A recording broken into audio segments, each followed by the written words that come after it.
Hi guys and welcome back Bunny Mama. So happy Navratri to all. आज से हो रहे हैं नवरात्रि स्टार्ट और बहुत दिनों के बाद मैंने ब्लॉग को मैंने किया है। एक्चुअली थोड़ा सा बिजी शेड्यूल था और आप लोगों को जैसे पता है कि हमारा काफ़ी दिन से घूमने फिरने का इधर से चल रहा था। इधर फेस्टिवल भी था और होली फेस्टिवल और उधर हम थोड़ा वेकेशंस के लिए भी गए हुए थे एनिवर्सरी के लिए। तो काफ़ी लंबा ये सारा ट्रिप होके अब मैं यहाँ पर वापस फाइनली घर पे हूँ। अभी नवरात्रि स्टार्ट हुए हैं और जहाँ नवरात्रे स्टार्ट हुए हैं वैसे ही लास्ट ईयर की जैसे ही होली के बाद जैसे कि कोरोना वायरस कोविड का जो एकदम से अटैक हुआ था वो फिर से वापस कहीं ना कहीं आ गया है और अब ज़्यादा आपके लिए वो खतरा है। और इसका बड़ा स्ट्रेन जैसे कि है जिसमें काफ़ी अलग अलग सिम्टम्स भी आ रहे हैं, केसेस ज़्यादा बढ़ रहे हैं। तो आप लोग प्लीज़ अपने घर में रह के सेफ रहिए, सारे प्रिकॉशंस और अच्छे से लेने की आपको ज़रूरत है क्योंकि काफ़ी केसेस बढ़ रहे हैं, काफ़ी जगह पे हो रहा है। लगा नहीं था कि फिर से वापस ऐसा कुछ आएगा, बट अगर ऐसा आया है तो आप लोगों को थोड़ा सा अलर्ट रहने की ज़रूरत है। इसी के साथ मैं आपको ये बताना चाहती हूँ कि अभी भी फ़िलहाल आप घर में रहिए और अपना सैनिटाइज करिए, हैंड वॉश कीजिए। बाहर से अगर आप आ रहे हो तो उसे प्रॉपर उसको चेंज कीजिए, फिर घर के अंदर एंटर कीजिए। हो सके तो हल्के लुकवार्म वाटर से आप नहाएं। गर्मी आ रही है इसका मतलब ये नहीं है कि आप अगर उसमें नहाने लगे हैं ठंडे पानी से, ऐसा मत लुकवार्म वाटर से ही नहाने की ज़रूरत है। आप पानी पीजिए, काढ़ा पीजिए, जो भी आप DIY है जिससे मैं थोड़े दिन में आपको वीडियो ज़रूर मैं आपको मैं भी इस पर थोड़ा सा हमारा काम चल रहा है तो मैं आपको ज़रूर बताऊंगी कि कुछ चीज़ें हम ऐसे घर पे रह के कर सकते हैं जिससे हम इस कोविड से कहीं ना कहीं 75% हम यहाँ से बच के रह सकते हैं। 100% भी हो सकता है, बट उसके लिए आपको थोड़े प्रिकॉशंस और भी लेने पड़ेंगे, जैसे कि लोगों से थोड़ा सा मेंटेन करके रखिए। बिन अननेसेसरी बाहर मत जाने की कोशिश कीजिए ना। बच्चों को बाहर मत ले जाइए। जो आपके घर में ओल्ड एज के जो लोग हैं जैसे कि हमारी दादी नानी जो होते हैं उनको थोड़ा सा अवॉइड कीजिए कि वो बाहर ना जाए। और आप भी थोड़ा सा अवॉइड कीजिए पब्लिक प्लेस पे बिल्कुल भी इस तरीके से अननेसेसरी घूमना बिल्कुल भी मुझे नहीं लगता। आई थिंक सो कि बहुत अच्छी चीज़ है। और इसके अलावा मैं आपको वीडियो के बारे में जैसे मैंने बताया वो कुछ ही दिन में, 1-2 दिन में मैं आपको दिखा दूंगी। आपको पता लगेगा उसमें कि मैंने कुछ इसमें हैक्स दिए हुए हैं किस तरीके से आप अपने आप को, अपनी बॉडी की इम्यूनिटी को स्ट्रॉन्ग कर सकते हैं, किस तरीके से घर में कुछ चीज़ें प्रिकॉशंस आप एक्स्ट्रा लेके आप इस कोविड से बच सकते हैं। तो ये मेरा 1-2 दिन में आ जाएगा आपके पास।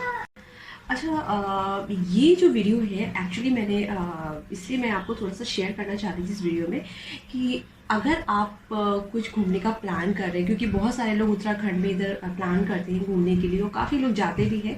तो मैं ये बताना चाहती हूँ यहाँ की हेल्थ एंड पॉपुलेशन के बारे में जो पॉलिसी है कोविड को लेके वो क्या है। एक्चुअली अभी हम हाल ही में अभी कुछ 15 to 20 डेज हुए हैं हम वहाँ से वापस आए हैं।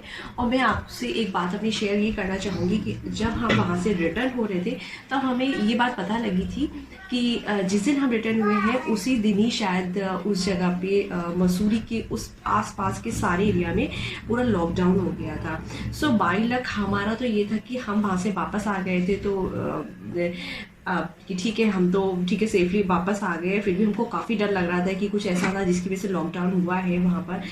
ऐसे कहते हैं आपातकालीन इमरजेंसी, मतलब उसको लगा दी गई वहाँ पर। रात का ही था एक्चुअली, वो सिर्फ सैटरडे संडे को कर दिया था उन्होंने, बट आई डोंट नो, मैं उसमें नहीं समझ पाई थी कि क्यों है ऐसा। बट थोड़ा सा एहसास हुआ कि शायद कुछ वापस वही सब कुछ तो नहीं आ रहा है, लेकिन धीरे धीरे ये चीज़ आ गई। 15 to 20 डेज में ही सारी चीज़ें काफ़ी ज़्यादा हो गई, केसेस ज़्यादा बढ़ गए हैं।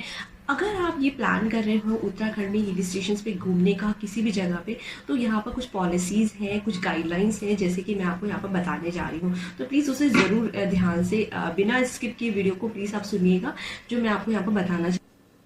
तो गाइज़ यहाँ पर मैं बताने जा रही हूँ उत्तराखंड जो ट्रेवलिंग कुछ गाइडलाइंस हैं उसके लिए कि जो हमें जाना काफ़ी ज़रूरी है और मैं आपके साथ ये शेयर कर रही हूँ। गाइज़ अगर ट्रेवलिंग करने के लिए उत्तराखंड में यहाँ पर आ रहे हैं तो आपको बिल्कुल पैनिक होने की ज़रूरत नहीं है।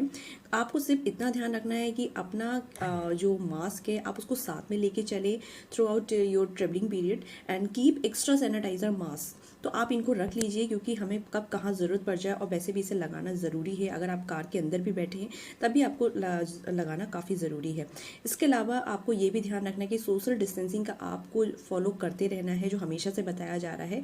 Even if you are tested negative in PCR testing, make sure you avoid the crowded area, ठीक है ना। तो आपको इस चीज़ का ध्यान रखना है। इसके अलावा आपको यहाँ पर जब उत्तराखंड में आना है तो ये आपको जो RT-PCR का जो टेस्ट होता है वो आपको निगेटिव उसका लेके आना है, और ये 3 दिन वैलिड रहता है, आप उत्तराखंड में एंटर कर सकते हैं। इसके अलावा मैं आपको एक चीज़ और बताना चाहती हूँ कि अगर आपके साथ बड़े लोग हैं या बूढ़े एज के 65 प्लस ओल्डर एज के लोग हैं तो आप उन्हें थोड़ा सा आई नो कि enjoyment is important but keep your health check in place by following rules. तो ये जानना आपके लिए काफ़ी ज़रूरी है। जहाँ पर हमारे बच्चे होते हैं, बड़े होते हैं, हमें वहाँ पर हमें ये चीज़ें ज़्यादा ध्यान देने की ज़रूरत हो जाती है, क्योंकि जब तक हम अपना ध्यान नहीं रखेंगे हम बड़ों का बच्चों का ध्यान नहीं रख पाएंगे। तो गाइस, डिस्टेंस मेंटेन करने का और जो सैनिटाइज़र, मास्क और वाइप्स का जो होता है फॉर बैकअप आपको लेके जाना बहुत ज़रूरी है। आप घूमने जाना चाहते हो, बस आपके लिए सबसे इंपॉर्टेंट है कि आपके पास ई-पास ज़रूरी है।